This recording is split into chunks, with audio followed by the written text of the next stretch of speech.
Good morning class. आज मैं आपको आपके इको यानी अर्थशास्त्र का चैप्टर 2 भारतीय अर्थव्यवस्था के क्षेत्रक ये चैप्टर पढ़ा रही हूँ। और बेटा ये आपके जो है चैप्टर बहुत ही इम्पोर्टेंट चैप्टर है, तो आप इसको प्लीज़ ध्यान से समझेंगे। तो आपका चैप्टर है भारतीय अर्थव्यवस्था के क्षेत्रक। अर्थव्यवस्था, इसमें आपको सबसे पहले यही चीज़ समझनी है, अर्थव्यवस्था से क्या मतलब है। अर्थव्यवस्था यानी ऐसी क्रियाएं जो आर्थिक क्रियाएं कहलाती हैं, जिनसे हम पैसे की आमदनी प्राप्त करते हैं या किसी भी तरह से हम आय प्राप्त करते हैं, तो वो आपकी अर्थव्यवस्था के क्रियाएं कहलाती हैं। तो सबसे पहले आप इसमें यही समझेंगे कि आर्थिक क्रियाएं जो हैं इसका अर्थ क्या है। तो आर्थिक क्रिया से अगर हम सिंपल लैंग्वेज में बेटा मैं आपको समझाऊं, तो आप ये ध्यान रखना कि ऐसी क्रियाएं, आपके दैनिक जीवन की ऐसी क्रियाएं जिनसे आपको आमदनी या आय प्राप्त होती है और जो किसी भी देश के अंदर सेवाओं के प्रवाह में योगदान देती हैं। फिर से बता रही हूँ, ऐसी आर्थिक क्रियाएं जो किसी भी देश की अर्थव्यवस्था में सेवाओं के प्रवाह में योगदान देती हैं। सेवाओं के प्रवाह से मतलब है कि आप किसी भी तरह से आप उत्पादन में, देश में उत्पादन में अपना सहयोग प्रदान करते हैं। अब ये जो उत्पादन है, इसमें आप उससे हम किसी भी चीज़ का उत्पादन कर सकते हैं या उत्पादन करने के लिए आप अपनी सेवा दे सकते हैं। ठीक है, आप या तो उत्पादन कर सकते हैं या उत्पादन में सेवा दे सकते हैं, पर जो भी काम आप करोगे, चाहे उत्पादन करो चाहे उत्पादन में सेवा दे रहे, उत्पादन के लिए सेवा दे रहे हो, पर यह निश्चित है कि उससे आपको कोई ना कोई आर्थिक लाभ होगा, आपको उससे अर्निंग होगी, आपको उससे आमदनी होगी। तो ऐसी सभी जो क्रियाएं हैं जिनसे आर्थिक आय प्राप्त होती है, जिससे उत्पादन होता है या उत्पादन में हम सहयोग प्रदान करते हैं, तो वो सभी क्रियाएं आर्थिक क्रियाएं कहलाती हैं। ठीक है, अब किसी भी देश के अंदर, चाहे आप किसी भी देश में देख लें, जो भी आर्थिक क्रियाएं होती हैं उनको हम 3 भागों में बांटते हैं। अपने जीवन में जो भी हम आर्थिक गतिविधि करते हैं उसको हम 3 भागों में बांटते हैं, प्राथमिक, द्वितीयक और तृतीयक। प्राथमिक, द्वितीयक, तृतीयक। अब आइए आप प्राथमिक क्रिया या प्राथमिक क्षेत्रक, इसके अंतर्गत वो आर्थिक क्रियाएं आती हैं जिनका सीधा संबंध प्रकृति से होता है, यानी हम प्रकृति से जुड़कर उत्पादन करते हैं, तो वो कहलाती हैं प्राथमिक क्रियाएं। जैसे आपका कृषि करना, पशुपालन करना, मछली पालन करना, या आपके खनन क्रिया करना, या वन उत्पाद जो हैं उनसे किसी भी तरह की आमदनी करना, तो ये प्राथमिक क्रियाएं हैं। मुर्गी पालन है, मछली पालन है, पशुपालन है, ये सभी प्राथमिक क्रियाएं आएंगी। फिर आएगी द्वितीयक क्रिया। द्वितीयक क्रिया का में क्या होता है कि जब आप प्राथमिक क्रिया से जो भी वस्तु उत्पादित कर रहे हैं, जैसे आप कृषि कर रहे हैं, फसल का उत्पादन कर रहे हैं, आप पशुपालन कर रहे हैं, तो वो पशुपालन चाहे मुर्गी पालन के रूप में हो, गाय बैल जो बकरी वगैरह पालना है, या आपका ऊँट पालना है, तो गाय बकरी वगैरह हम पालते हैं, उससे दूध का उत्पादन कर रहे हैं। हम बकरी भेड़ पाल रहे हैं तो उससे ऊन का उत्पादन कर रहे हैं। तो इस तरह का जो उत्पादन होता है उसको हम बोलते हैं द्वितीय क्षेत्रक की क्रियाएं। प्राथमिक क्षेत्रक यानी प्रकृति से प्राप्त उत्पादन को लेकर उससे कोई नवीन नई वस्तुएं बना देना या कोई मूल्यवान वस्तु बना देना, ये आपकी आती है द्वितीय क्षेत्रक के अंतर्गत। जैसे आटे से बिस्किट और ब्रेड बनाकर बेचना, या बेसन से नमकीन बनाकर बेचना, या कपास से जो है वस्त्र बनाकर बेचना, या आपके जो पेड़ है, लकड़ी है, उससे कागज़ बनाना, दिया सलाई बनाना। तो इस तरह के जो उद्योग हैं वो क्या कहलाते हैं? द्वितीय क्षेत्रक। इस तरह के जो उद्योग है वो द्वितीय क्षेत्रक की आर्थिक क्रिया कहलाते हैं। और बाद में आता है आपका तृतीय क्षेत्रक। तृतीय क्षेत्रक के अंतर्गत क्या होता है कि जो आपके पहले 2 क्षेत्रक है, प्राथमिक और द्वितीयक, इन दोनों में हमने उत्पादन किया, लेकिन तृतीय क्षेत्रक में हम किसी भी तरह का उत्पादन नहीं करते। इसमें हम प्राथमिक और द्वितीयक क्षेत्रक जो है इसके उत्पादन में सहयोग प्रदान करते हैं, सेवाएं देते हैं। फिर से मैं बता रही हूँ बेटा, तृतीयक क्षेत्रक, इसमें हम किसी भी तरह का उत्पादन नहीं करते, बल्कि पहले 2 क्षेत्रकों के उत्पादन में हम सेवाएं प्रदान करते हैं। जैसे परिवहन सुविधाएं प्रदान करना दोनों को। अब प्राथमिक क्षेत्रक हो या द्वितीय, दोनों के दोनों। अगर कृषि क्षेत्रक है, उसमें फसल को जो है हमने उगाई, अब फसल को जब तक हम बाज़ार में जाकर नहीं बेचेंगे तो हमें नगद आमदनी कैसे प्राप्त होगी? वो फसल तो बेकार है अगर हमने उसको बाज़ार में बेच के आमदनी प्राप्त नहीं की। अब जब हम फसल को बाज़ार में बेचने के लिए ले जाएंगे तो हमें किसकी ज़रूरत पड़ेगी? परिवहन के साधनों की। ठीक है, इसी तरह से अब किसी भी जो किसान है उसको अपना गेहूँ खाद खरीदने के लिए पैसा चाहिए, तो उसको पैसे के रख रखाव के लिए, लेन देन के लिए किसकी ज़रूरत पड़ेगी? बैंकों की। तो इस तरह से ये जो सेवाएं प्रदान करते हैं तो ये कहलाते हैं तृतीय क्षेत्रक। इसमें आपकी परिवहन की सेवाएं आती हैं, बैंकिंग सेवा, रेलवे, आपका डाक तार संचार, आपके स्कूल, आपके हॉस्पिटल, ये सभी तृतीय क्षेत्र के अंतर्गत आते हैं। इसमें जो काम करने वाले लोग हैं जैसे डॉक्टर है, इंजीनियर है, ड्राइवर है, ये स्वयं कोई उत्पादन नहीं करते बल्कि इन दोनों क्षेत्रकों के उत्पादन में सहयोग प्रदान करते हैं। ठीक है, तो अब इन तीनों क्षेत्रकों को जो हमने पढ़ा तो बेटा इसमें जो मेन बात याद करने वाली है या समझने वाली है वो ये है कि तीनों क्षेत्रक जो भी काम करते हैं उससे देश में उत्पादन होता है, चाहे वो आपका प्राथमिक क्षेत्र करे, चाहे द्वितीय करे, चाहे तृतीय करे। अब ये तीनों मिलकर जो काम कर रहे हैं उससे क्या होता है? देश में उत्पादन होता है।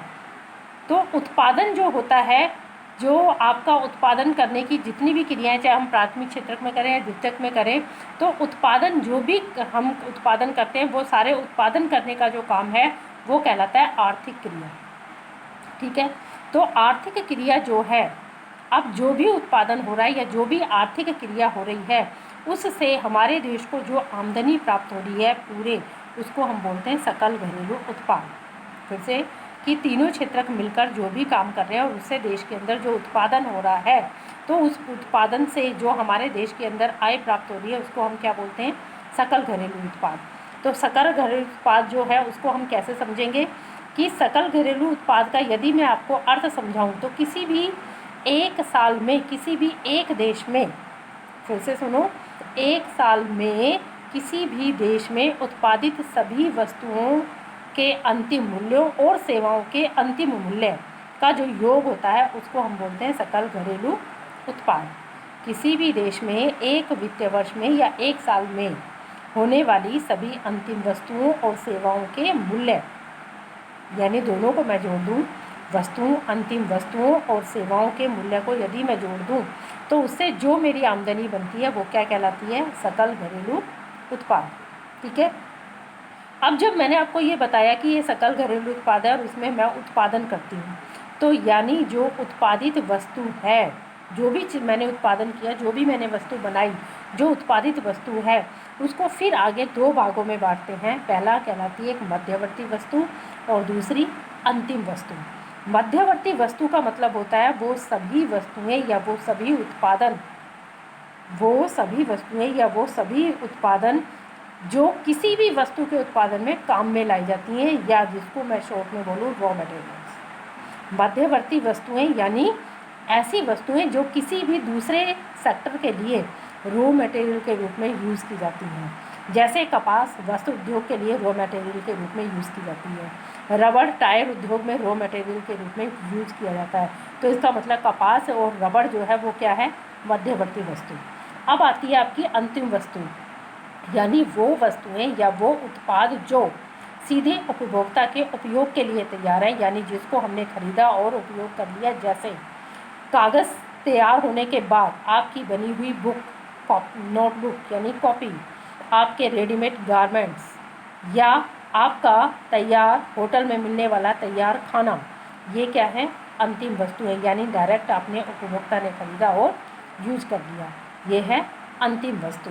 ठीक है, उसके बाद आपकी बेटा आती है मेन बात कि जो मैंने आपको बताया कि जो भी उत्पादन होता है, अब उसमें काम की मैं जो भी उत्पादन कर रही हूँ, जो भी अपना आर्थिक क्रिया कर रही हूँ, तो उसमें क्या है? आप जो भी काम करेंगे, चाहे वो घर में करें चाहे आर्थिक क्रिया में करें, तो काम की परिस्थितियाँ तो होंगी ना कि आप किन परिस्थितियों में काम कर रहे हैं। तो जब किसी भी देश में उत्पादन होता है और जो आर्थिक क्रिया होती हैं, तो उसमें कौन व्यक्ति किस परिस्थिति में काम कर रहा है, तो उस परिस्थितियों के आधार पर हम उत्पादन की गतिविधियों को दो क्षेत्रकों में बांटते हैं। फिर से बता रही हूँ, काम की परिस्थितियों के आधार पर उत्पादन की गतिविधियों को दो क्षेत्रकों में बांटते हैं, संगठित और असंगठित। ठीक है, संगठित क्षेत्र को यदि शॉर्ट में समझें तो आप कह सकते हो आपके सरकारी तथा लिमिटेड कॉरपोरेशंस। असंगठित क्षेत्र यानी आपके छोटे छोटे प्राइवेट सेक्टर्स। ठीक है, जैसे संगठित क्षेत्र में अगर मैं मानूँ तो इसमें क्या होता है, आपके सरकारी जो क्षेत्रक हैं वो इसमें आते हैं, गवर्नमेंट सेक्टर्स आते हैं, और प्राइवेट लिमिटेड फर्म्स जो हैं वो इसमें आती हैं। तो इसकी विशेषताएं क्या होती हैं कि यहाँ आपकी जो भी काम होता है, यानी आपकी नौकरी जो होती है वो निश्चित होती है। आपको नौकरी में कभी भी कोई भी कैसे भी नहीं हटा सकता है। यहाँ पे आपकी जो आय होती है वो निश्चित होती है, यानी आपकी सैलरी जो है वो निश्चित होती है। काम के घंटे भी निश्चित होते हैं कि आपको 8 घंटे काम करेंगे, 8 घंटे के बाद यदि आप काम करोगे तो आपको ओवर टाइम मिलेगा।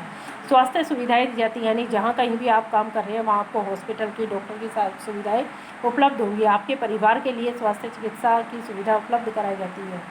फिर इनमें सरकारी नियम जो होते हैं उनका कठोरता से पालन करवाया जाता है, जैसे आपके सरकारी बैंक, आपका रेलवे, सरकारी स्कूल, ये सभी क्या है आपके संगठित क्षेत्र के उदाहरण हैं, क्योंकि ये सभी सरकार के अधीन चलते हैं और उन पर सरकार का नियंत्रण होता है। दूसरा है असंगठित क्षेत्र। असंगठित क्षेत्र को अगर मैं शॉर्ट में बोलूँ तो बेटा ये संगठित क्षेत्र के उल्टे होते हैं। संगठित क्षेत्र का अपोजिट असंगठित। असंगठित क्षेत्र जो है सरकार के नियंत्रण में डायरेक्ट नहीं होते, ये प्राइवेट जो वर्कशॉप है, प्राइवेट फैक्ट्री हैं, इन्हीं को हम असंगठित क्षेत्र कहते हैं। तो यहाँ पर जो आपके काम के घंटे हैं वो निश्चित नहीं होते, आपकी जो नौकरी है वो भी निश्चित नहीं होती। मालिक के साथ बन रही है तो आपकी नौकरी है, मालिक के साथ नहीं बनी तो ठीक है भैया कल से मत आना, ठीक है। आपकी जो सैलरी है वो भी फिक्स नहीं होती, कभी भी किसी को भी कम ज़्यादा सैलरी दी जा सकती है। हो सकता है कम पढ़ा लिखा आदमी है लेकिन मालिक की उससे अच्छी बनती है तो उसकी सैलरी ज़्यादा हो, कोई ज़्यादा पढ़ा लिखा है, काम ज़्यादा करता है पर मालिक की जो है उसको वो पसंद नहीं है तो सैलरी कम भी हो सकती है। यहाँ पर सरकारी नियमों का भी जो है कठोरता से पालन नहीं किया जा सकता। वो मालिक की मर्जी है, वो अपने नियम, अपने रूल रेगुलेशन अपने आप बनाते हैं और अपने आप अपने संस्थान है असंगठित क्षेत्र में चलाते हैं। अब आते हैं इसके उदाहरण, जैसे आपके प्राइवेट स्कूल, प्राइवेट हॉस्पिटल, आपके घरों में चलने वाली छोटी छोटी वर्कशॉप और प्राइवेट फैक्ट्री, ये आपके असंगठित क्षेत्र के उदाहरण हैं। और सबसे महत्वपूर्ण अंतर जो होता है बेटा कि संगठित जो क्षेत्र होता है इसमें जो आपके वर्कर्स या एम्प्लॉय होते हैं उनका शोषण नहीं होता, लेकिन असंगठित क्षेत्र में यहाँ पर एम्प्लॉय या वर्कर्स का बहुत अधिक शोषण होता है। और शोषण होने पर यदि आप विरोध करोगे तो क्या होगा, जो आपका मालिक है वो आपको नौकरी से निकाल देगा। और यहाँ पर आपको विरोध करने का पूरा अधिकार होता है, यहाँ आप अपने शोषण का विरोध कर सकते हो, परंतु असंगठित क्षेत्र में आप अपने शोषण का विरोध नहीं कर सकते, ठीक है। अब इससे रिलेटेड बेटा आपको कोई भी डाउट हो तो वो मुझे बता देना और प्लीज़ वीडियो ज़रूर देखना और इससे आगे का पार्ट मैं आपको कर दूँगी।